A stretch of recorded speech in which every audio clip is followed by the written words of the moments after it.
about these creatures that we can go and examine and find out that they do not have the traits of warm-bloodedness. I just wrote an entire article for our newsletter in the most recent edition that's all about the thermal regulation of dinosaurs. That sounds like a fun article to read, doesn't it? But anyway, it's about whether or not they were warm-blooded or cold-blooded. For example, this specimen right here, this is Stan the T-Rex, okay? This is, everybody say hi, Stan. Okay, that's right. We have preschoolers this morning. Okay, so, all right. Stan the T-Rex, the most intact T-Rex skull ever discovered, 1987 by Stan Sagerson.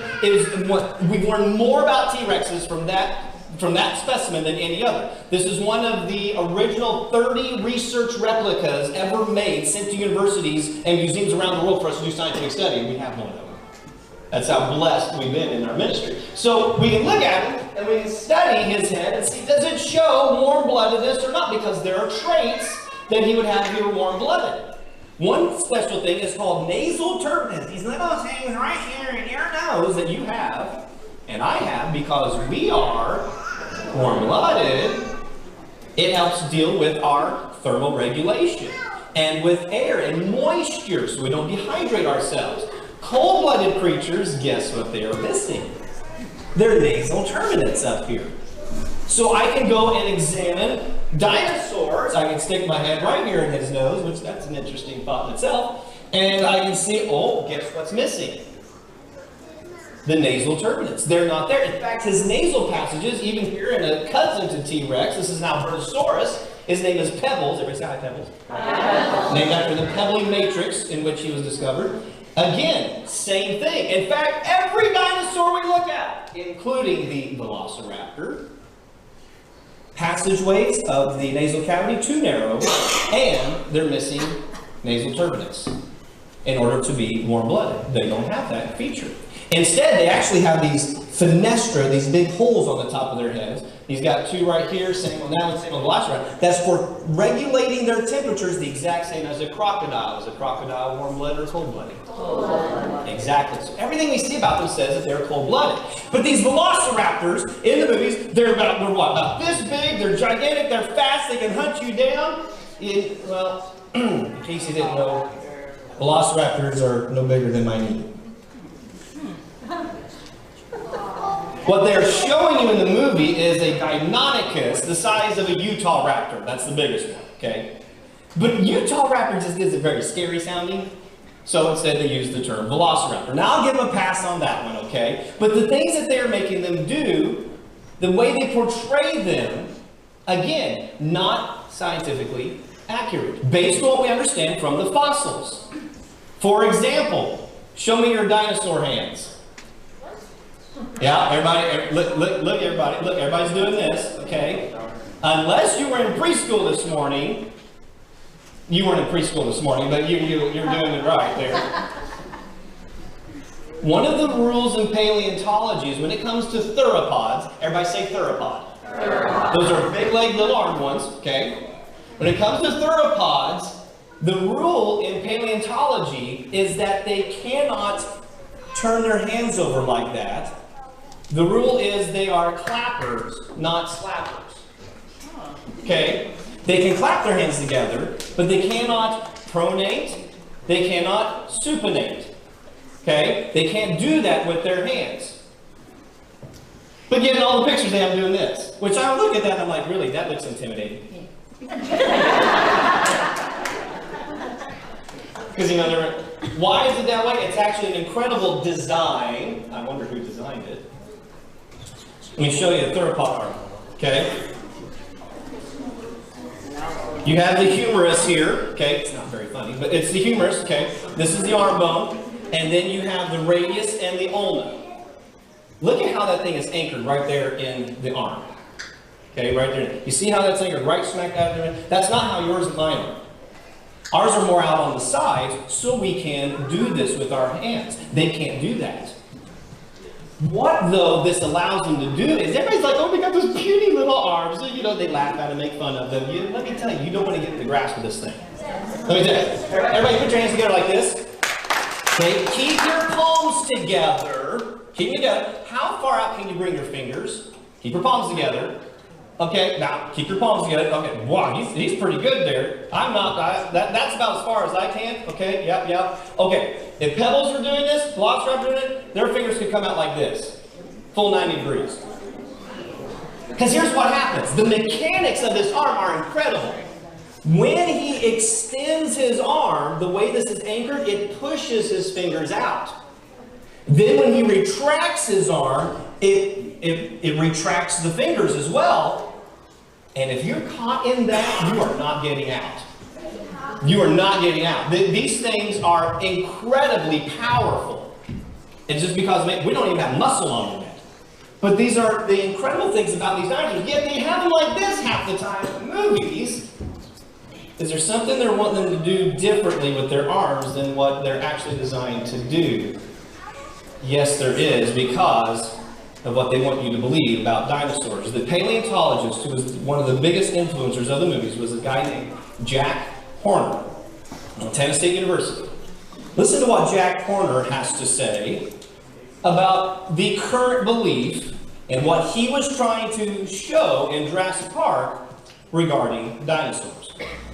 We have discovered that dinosaur DNA, all DNA, just breaks down too fast. We're just not going to be able to do what they did in Jurassic Park. We're not going to be able to make a dinosaur based on a dinosaur.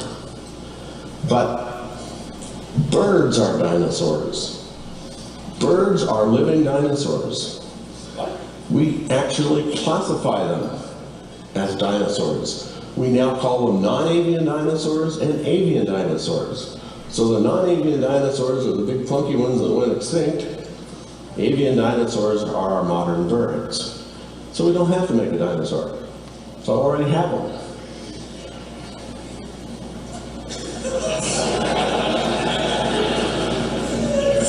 I know you're as bad as the sixth graders, right? The sixth graders look at it and they say, no. You can call it a dinosaur, but look at the velociraptor. The velociraptor is cool.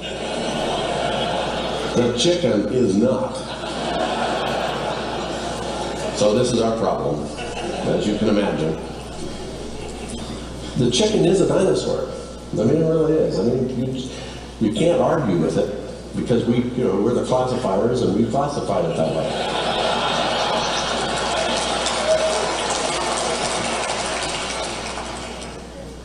If you were here last night, you saw the perils of letting the scientific elite tell us to shut up and follow the science.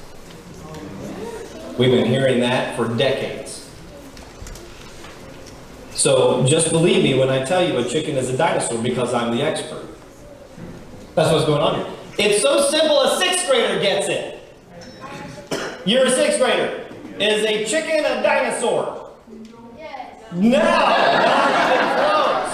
Okay, not even close. This is not. I'm telling you, oh my goodness, this is just this whole issue. First of all, think about this. In order to make it sound scientific, we describe the ones that went extinct as non-avian dinosaurs, and we describe the chickens and birds today as avian dinosaurs. Avian and non-avian. Anybody here been in any kind of science realm, studied science, taught science, have a science degree? Okay. All right. Have you, biology, zoology, whatever, have you ever classified things by what they're not? As in, would you ever say a non-mammalian salamander? Would you ever say a non-reptilian elephant? So why would you ever say a non-avian dinosaur? You see the absurdity of this? It's not, but that's what they got to do in order to make this stuff work. Okay? Now, why is this such a big deal and why do we care? Because of the biblical worldview. The Bible clearly, very specifically states when God made everything, the order and the process through which this went. Day number 5 in history, the 5th day of history, God made everything that lives in the water, according to its kind, and everything that has a wing. So which came first? See? Because on day 6, God made all the land creatures. Dinosaurs, like T-Rex, where does he live? On land. Lives on land. Okay? Velociraptor, dinosaur, lives on land. Yet in what they're trying to say is the Velociraptor eventually gives birth to a bird. His descendants. Okay? What just happened there with whether we're going to believe the Bible or these guys? You see what happened? Because according to the biblical worldview, which came first? The chicken kind or the dinosaur kind? The chicken kind by day. Okay? You see, okay, so you see, well, we can believe evolution and the Bible. Okay, you realize what we're going to have to do then. We have to say, well, the Bible didn't really mean that when it said it. It didn't? Let me ask you, what else did it not really mean? You see, once you start compromising one part, you then have to compromise the next part, and then the next part, and the next part, until finally you're just left with a nice little book of stories. And not the love letter from our Creator God, who's told us how precious we are, and how we can spend eternity with Him. So that's why we deal with this, okay? So let's do this, okay? What, in order to make sure we get this right, what is a dinosaur? A reptile. Reptile? A giant reptile, even though the Velociraptor is this big. Yeah, I know, but see, that's what we normally think, is the size, okay? Alright? But wait a minute. It's not a bird, that's right, okay? A T-Rex, okay, but wait a minute, there's some other reptiles we mentioned. We mentioned turtles, we mentioned alligators, crocodiles, lizards. Wait a minute, are those things dinosaurs? Is the alligator a dinosaur? No, it's not. So what makes it a dinosaur? There's this really neat special feature here. Maybe. I don't know what just happened there. Anyway, oh, there we go. You see this part in the hip. This open hole in the pelvis. It's called the open acetabulum. His leg comes straight up and makes a right angle turn and goes in there. You see, everybody stand up. Everybody stand up. Just make sure I know you're awake, okay? If you're an alligator, how do your arms and legs move? Stick them out like this. Stick them out like this. Okay, they're like this, and you do this little waddle thing, right? Yes. Okay, some of you are surfing, but that's okay. That's right. The reason is because he does not have that open hole in his hip. So it sticks straight out. Whereas the dinosaur, and this is true for almost all dinosaurs, even the four-legged ones, their rear legs, the femur comes up, makes this right angle turn, and pops right in there to that socket. And so, a dinosaur is a reptile that walks upright on its legs. Okay, so if you're still standing up, here's how we remember this, okay? Repeat after me. A dinosaur is a reptile that walks, like this, upright on its legs.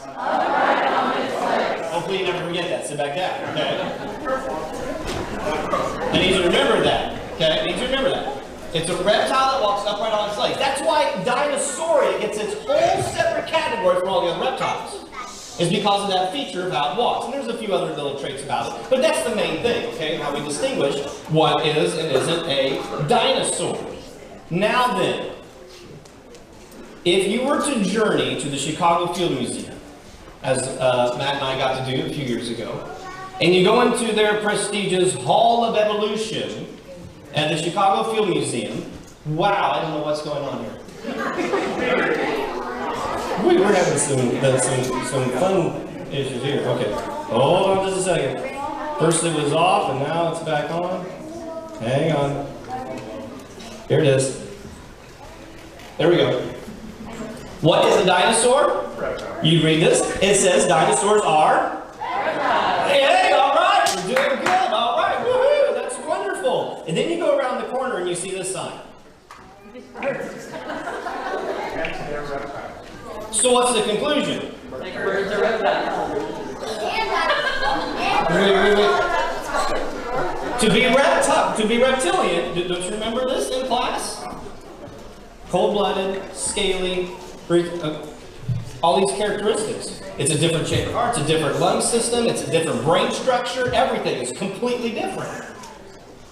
But yet if you were to realize what is being taught now in academia, in the upper levels, echelons, even Wikipedia, which has its sources cited of where this is now the predominant teaching, it will tell you that because some reptiles are more closely related to birds than they are to other reptiles, which that's an interesting sentence in itself, crocodiles are more closely related to birds than they are to lizards.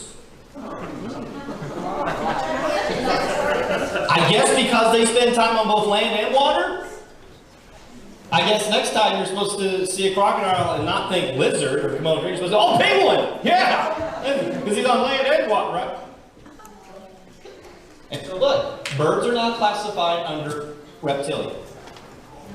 If you were to go to bird, look at bird, it says, the fossil record indicates that birds evolved from earlier feathered dinosaurs within the theropod group, that's the big leg, little arm ones, which are traditionally within the Saurischian dinosaurs. Their closest living relatives are the crocodilians. And so you'll see pictures like this showing crocodiles and sauropods and theropods and birds, all related.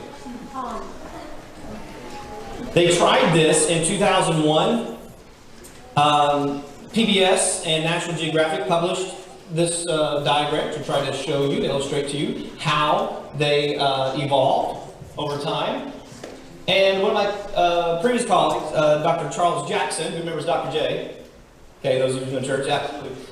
He looked at this and he said, now wait a minute, we got a problem here because in their evolutionary worldview, they have given an evolutionary date as to how old all of these are.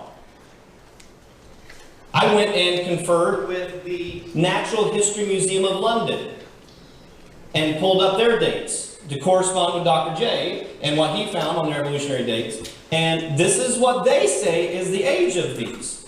And this is how they evolved to become birds.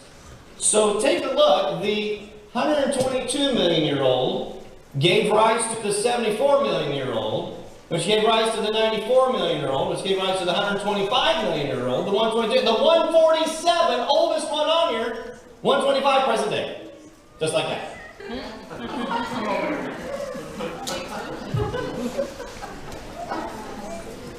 Two things. One, you know when you tell a lie, what do you have to do then? You have to tell another lie, and then you have to tell another lie, and then you have to, and then you forget what? Yeah, apparently nobody went and checked.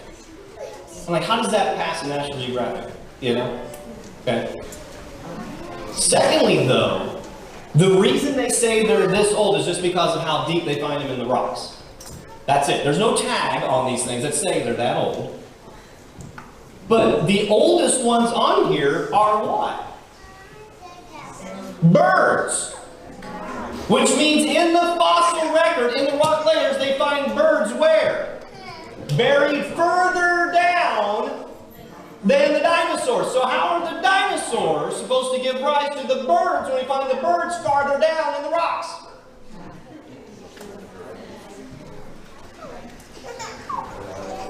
Bravo. So you get pictures like this. This is the American Museum of Natural History's picture of a baby T-Rex.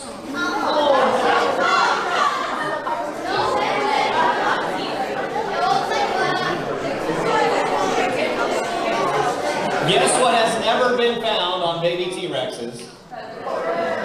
Yeah. Guess what's never been found on any T-Rexes?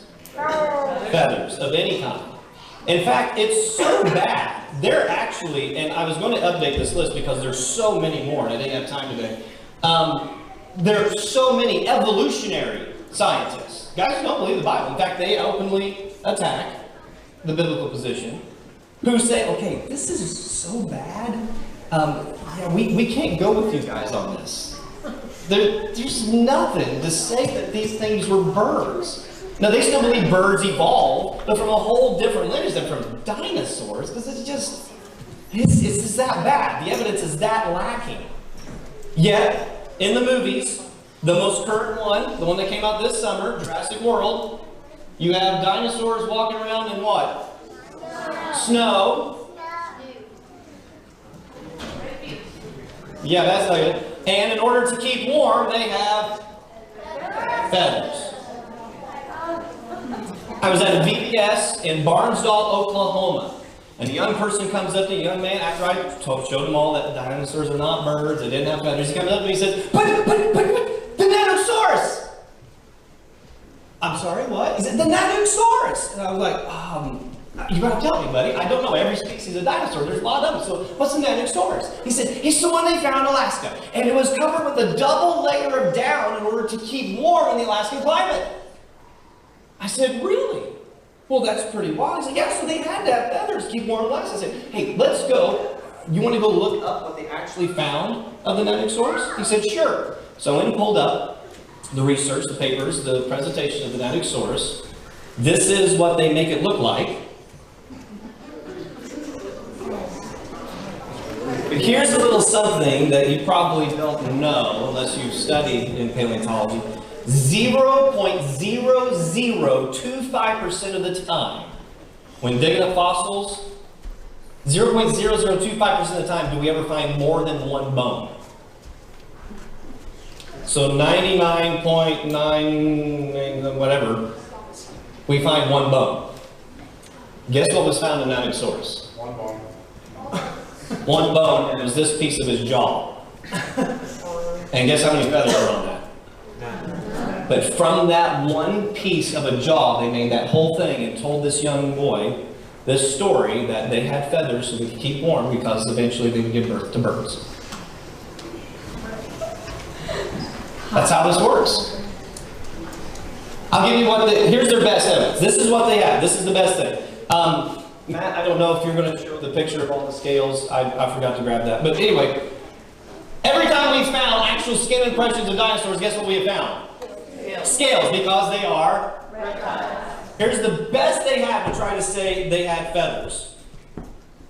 A 3.6 centimeter piece of amber that had a teeny little tail in it that had feathers on it. In 2016, and they said, oh, look, that's a dinosaur tail with feathers. Dinosaur tail with feathers. I'm like, really? That big? When the peer review actually came out later on, they said, well, actually, it looks just like a modern bird's. Gee, I wonder what it is then. Here's the other one. This is their other big thing they got. In 2007, they found these little knobs on a dinosaur arm, a velociraptor's arm. And they said because of how they were evenly spaced out on it, it looks just like they are quill knobs. Okay, quill knobs. Or the technical term is ulnar papillae, or papillae, I don't know these scientific anatomy names. Okay, anyway. So, quill knobs are anchor points for pennaceous feathers, for flight feathers, and flight feathers only. Okay? So, these things were attached to this part of the arm, okay, on a velociraptor, on the humerus here, and they said that shows feather evolution because those quill knobs are still there. Two problems. Number one, the only birds in the world today that have quill knobs are flying birds. Birds that can't fly do not have quill knobs. They are found only on flying birds because it has to be anchored onto that bone so strongly so it can fly. So do they believe Velociraptor flew? No, they don't. So the scientists, Alan Turner, Mark Norrell, Peter Makovich, in Science Magazine said, well, no, it couldn't fly. Obviously, it had lost the ability to fly because it's a descendant of a previously flying bird. Okay, so which came first? Flying birds and then theropods in that story. But wait, so how is this supposed to show evolution of feathers and birds? Okay, here's the other problem. You see the moment I started laughing the moment I saw this. Because, I should grab his other arm. That's the left humerus. Hang on. Okay, so you can see it, okay? So it looks pretty much the same, okay, as on all the theropods. Problem is, those cool knobs, they're on the inside. So when he would go to flap his arm out, his feathers would be upside down. Yes, whoopsie. Exactly. That's a problem. This guy's trying, no wonder he can't, no wonder they lost the ability to fly. Their feathers were on upside down. These have been found, by the way, on other dinosaurs as well, and the researchers have admitted, yeah, they're not feathers and quill knobs. They are attachment points on the bone for muscles, for ligaments, that kind of stuff. Okay. The other thing they have are these little fuzzy-looking patterns that they find on some of these dinosaurs, and they say that is feathers. Dr. John Allen Fiducia and several others, he's not the only one, will look at these and has shown what's really going on. This is the biggest one. It's in the current, I don't have it up here with me. It's in my computer bag, and that's upstairs. National Geographic this May put out a big issue about dinosaurs because of the movie coming out. And this was featured in it, the Sinosauropteryx. That was, goes back to 07. And see this fuzzy patch on its back? Go on the tail, they're like, look, see that right there. Feathers on a dinosaur. Okay. Well, one problem was that this is within the impression in the fossil where his skin was. So you think his feathers were inside his skin? That's a problem. But secondly, after doing microscopic work on it, what it revealed was these are branching integumentary fibers. It's collagen breaking down. Collagen makes up about everything. And apparently something was happening when it got buried with lots of mud and water and became a fossil. And so that impression was put into the rocks.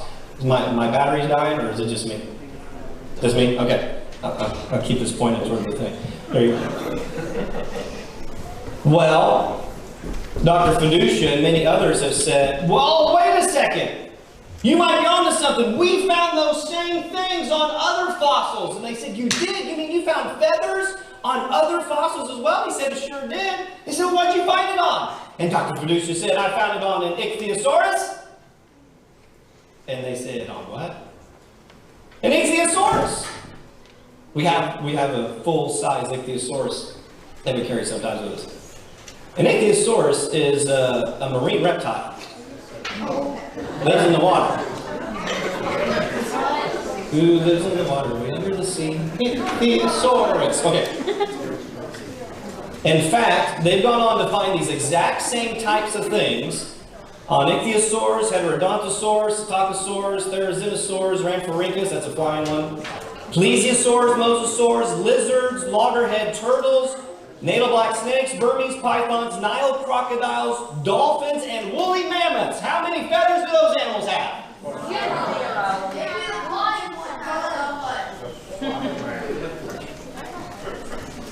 So if you're going to believe these things had feathers based on that evidence, then you'd have to conclude that all these other things did as well. You see what you have to do in order to reject this? Dr. Richard Lewontin made this statement. He was a biologist for Harvard and North Carolina State and others. He said, scientists, like others, sometimes tell deliberate lies because they believe small lies can serve big truths.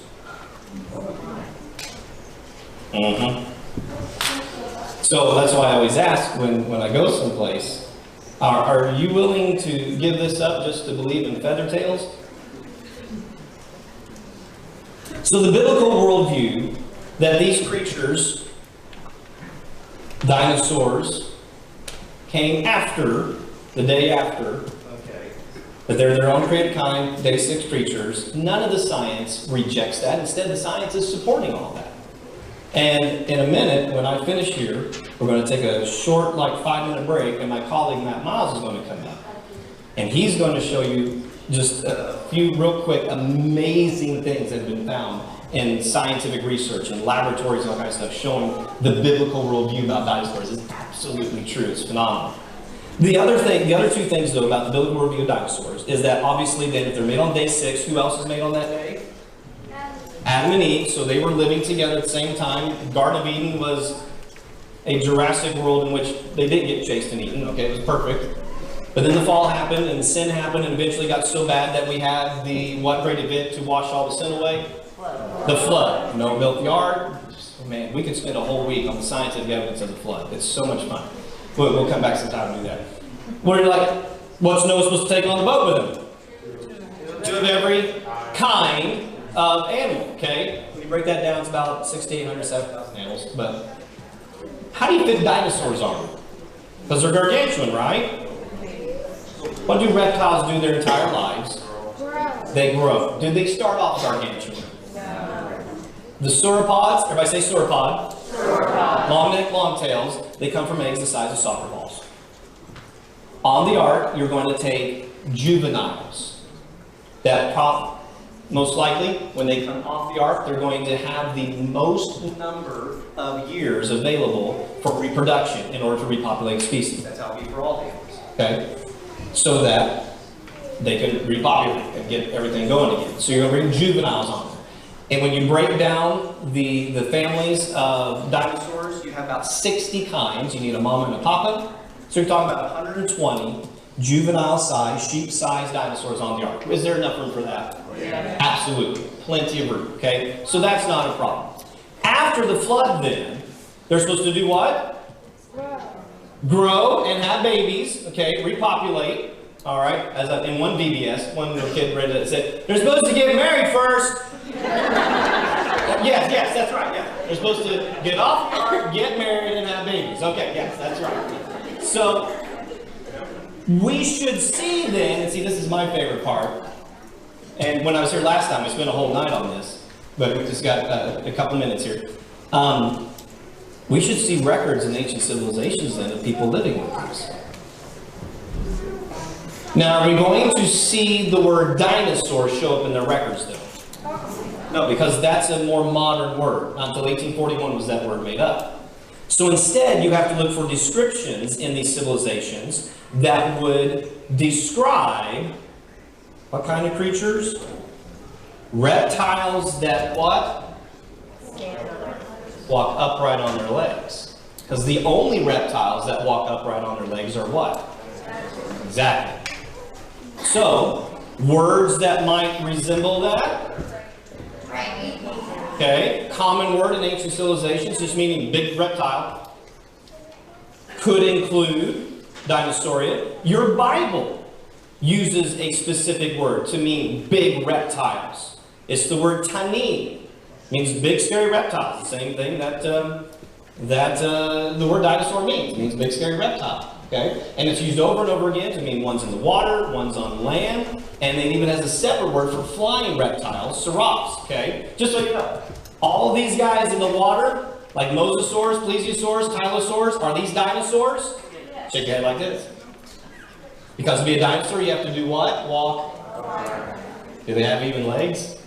And flippers. So they're technically marine reptiles. What about this guy? Does he walk around all day on his legs? No. What's his mode of transportation? He flies, exactly. The pterosaurs. So they're technically not dinosaurs. They're classified as flying reptiles. I know, real technical there, but that's what it is. The book of Job even describes an incredible, humongous reptile. The Behemoth.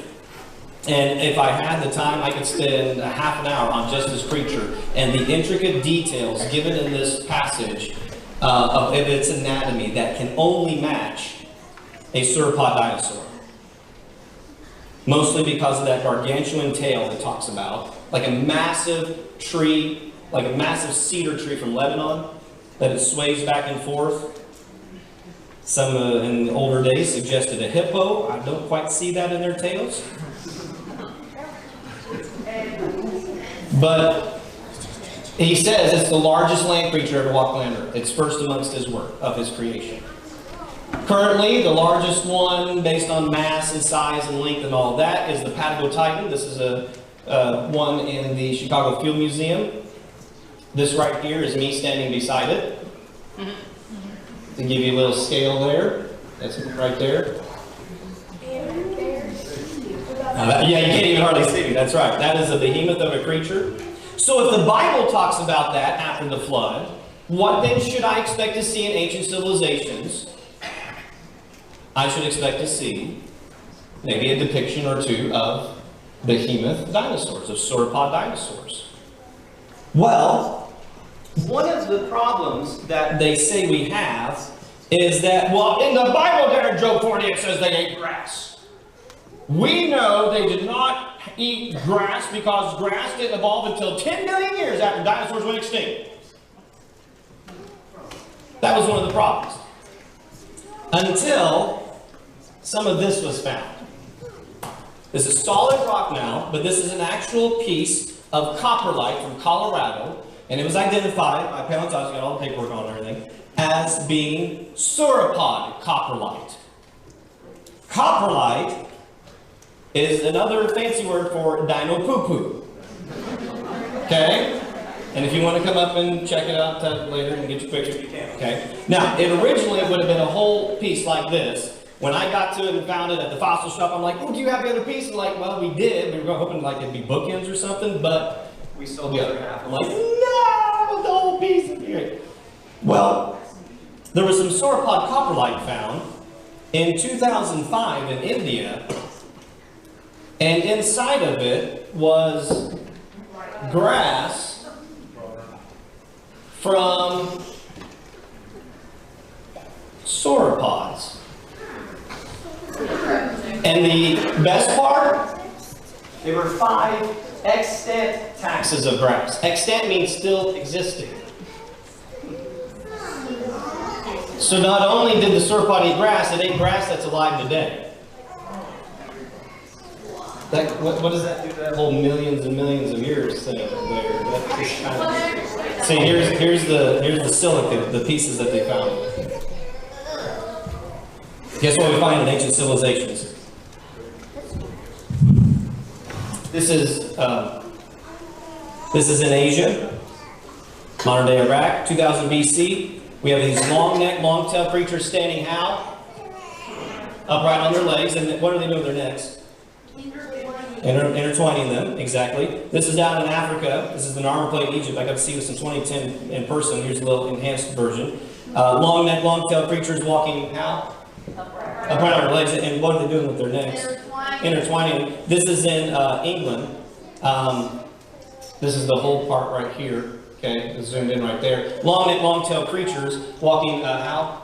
Upright on their legs in England and interlocked. So on 3 different continents, we have ancient depictions of long neck, long tail creatures walking upright on their legs. And I always thought, that's amazing, that's so cool. And then somebody came up to me afterwards and said, yeah, but you realize what we got there?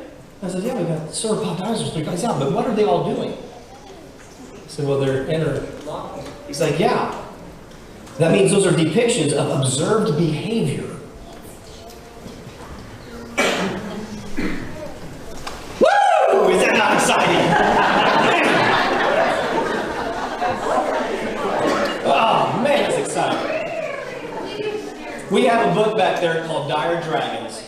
Researcher Vance Nelson went across the world, took pictures of depictions all across the world, came back, had a professional computer generation company that makes dinosaur depictions based on the fossils, on the anatomy, put them side by side, and every time it came out just right. By the way, did any of these ancient civilizations have natural history museums? Did they have the fossil record to go look at? So how could they do this so accurately? Logically, rationally, the only explanation is that it's my contention that after the flood, they flourished in the areas during the Ice Age. The Ice Age is what takes place after the flood. If we had time, we could talk about, we did that last year. talk about the flood as the mechanism that generates the ice age. It's really the only good scientific explanation for the ice age. They would have flourished in the regions of, that would have been possible for dinosaurs to live in. And in fact, history and science has shown we've had periods of warming, cooling, warming, cooling, warming, cooling, warming, cooling. These natural cycles, warming, cooling since the flood. And those depictions and the times and where they are from match up perfectly with where in history it would have been the perfect and right climates for dinosaurs to flourish during those times. Just a coincidence? But over time, they get fewer and fewer and fewer and fewer, and the last ones we have are about the ends of the 1400s. And at that point, we really have not hardly any dinosaur depictions or records after that. It's amazing they lasted that long.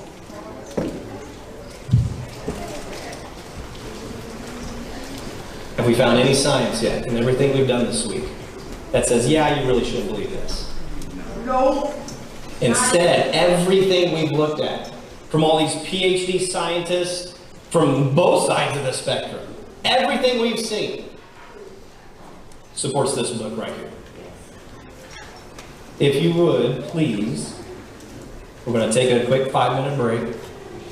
We're going to get Matt set up, and we're going to real briefly show you some, you think this is exciting. Wait until he shows you what we found in laboratories and dinosaur fossils. Support this book. It's incredible. Let's take a 5-minute break. We'll be right back. Thank you.